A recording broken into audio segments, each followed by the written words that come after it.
کسی اور پارٹی میں شامل ہوتے، خاص طور پر مسلم لیگ نون میں، تو ان کو اس وقت تحریک انصاف کی جانب سے جو عہدہ ملا ہوا ہے انہیں اس سے بھی بڑا عہدہ ملتا۔ اور یہ جو شخصیت ہیں ان کا تعلق جنوبی پنجاب سے ہے، اور ان کے بارے میں کہا جاتا ہے کہ انہوں نے وزیر اعظم عمران خان کو ان کے قریبی دوست سے دور کرنے میں سب سے اہم کردار ادا کیا، اور یہ شخصیت ہیں شاہ محمود قریشی۔ اس کے علاوہ ایک اور ایسی اہم شخصیت ہیں جو حال ہی میں وزیر اعظم عمران خان کے بہت قریب ہوئی ہے، اور بہت تیزی سے انہوں نے وزیر اعظم عمران خان کے جو قریبی حلقے ہیں ان میں اپنی جگہ بنائی ہے۔ اکثر وزیر اعظم عمران خان کے ساتھ یہ شخصیت نظر آتی ہے، اور یہ جو شخصیت ہے اس کے متعلق بھی یہ کہا جاتا ہے کہ اس نے بھی وزیر اعظم عمران خان کو ان کے دوست سے دور کرنے میں بہت اہم کردار ادا کیا،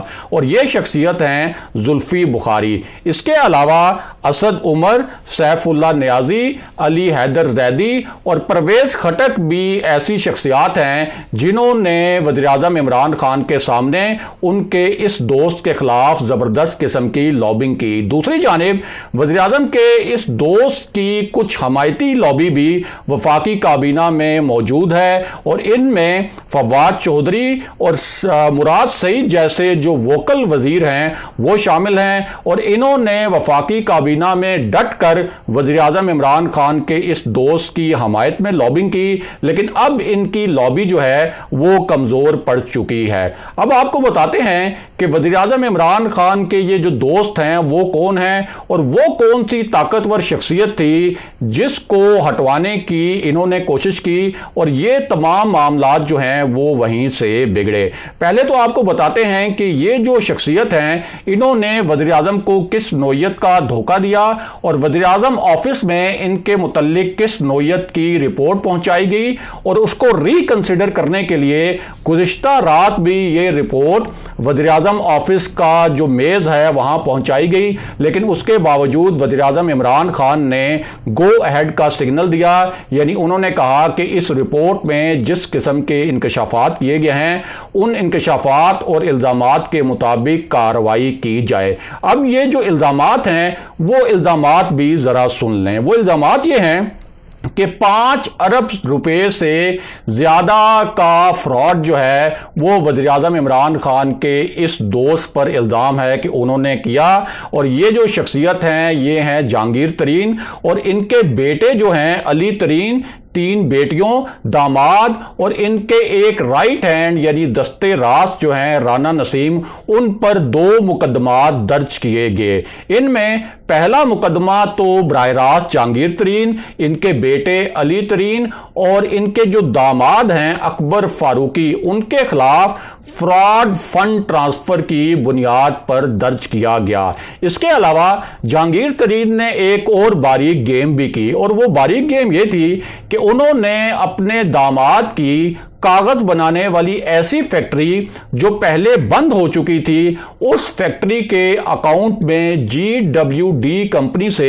3.25 ارب روپے منتقل کیے، اور اس کے بعد اسی بند فیکٹری کے اکاؤنٹ سے یہ رقم جو ہے جہانگیر ترین اور ان کے اہل خانہ کے اکاؤنٹس میں منتقل کر دی گئی۔ اس کے بعد جہانگیر ترین اور ان کے اہل خانہ نے اوپن مارکیٹ سے ڈالر کی غیر قانونی خریداری کی، اور اس پوری رقم کو وہ بیرون ملک منتقل کرتے رہے۔ اس کے علاوہ جب GWD کو بظاہر خسارے میں دکھایا گیا، اسی وقت علی ترین جو جہانگیر ترین کے بیٹے ہیں وہ انگلینڈ میں $7 ملین کی جائیداد خریدتے رہے۔ یعنی ایک طرف کمپنی کو خسارے میں دکھایا گیا اور دوسری جانب $7 ملین کی برطانیہ میں جائیدادیں بھی خریدی گئیں۔ ایک اور مقدمے کے مطابق جو اس پورے گروپ کے خلاف درج کروایا گیا ہے اس میں ایک کیش بوائے کے ذریعے جہانگیر ترین جو بزنس گروپ ہے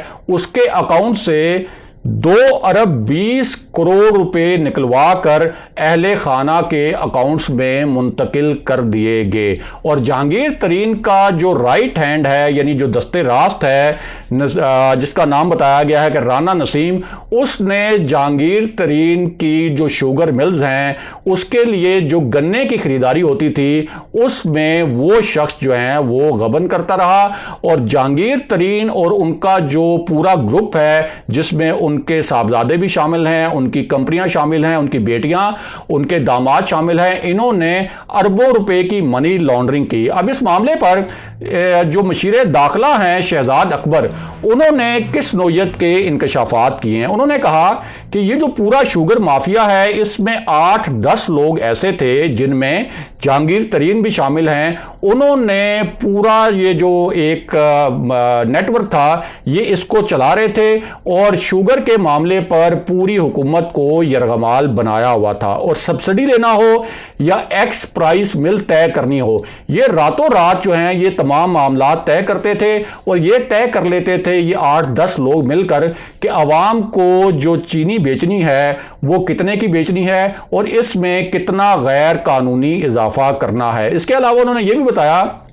کہ یہ جو سٹا مافیا تھا ان کا ایک پلان یہ بھی پکڑا گیا کہ انہوں نے رمضان میں اسی طرح غیر قانونی طریقے سے 20 سے 25% تک چینی کی قیمت میں اضافہ کرنا تھا، یعنی وہ شوگر سکینڈل جس پر وزیر اعظم عمران خان کو شدید تنقید کا سامنا کرنا پڑا، ان کی حکومت کو بہت زیادہ مشکلات پیش آئیں، اس میں کلیدی کردار وزیر اعظم عمران خان کے قریبی دوست جہانگیر ترین کا نکلا۔ اب ان کے خلاف کارروائی بھی ہو رہی ہے، اور جس طاقتور شخصیت کا ہم نے آپ سے ذکر کیا تھا کہ جس سے اختلافات کی بنیاد پر جہانگیر ترین کا یہ الزام ہے کہ یہ سارا شوگر سکینڈل جو ہے انہوں نے اور شہزاد اکبر نے مل کر پلان کیا، ان کے خلاف ان کا نام ہے اعظم خان جو وزیر اعظم عمران خان کے پرنسپل سیکرٹری ہیں،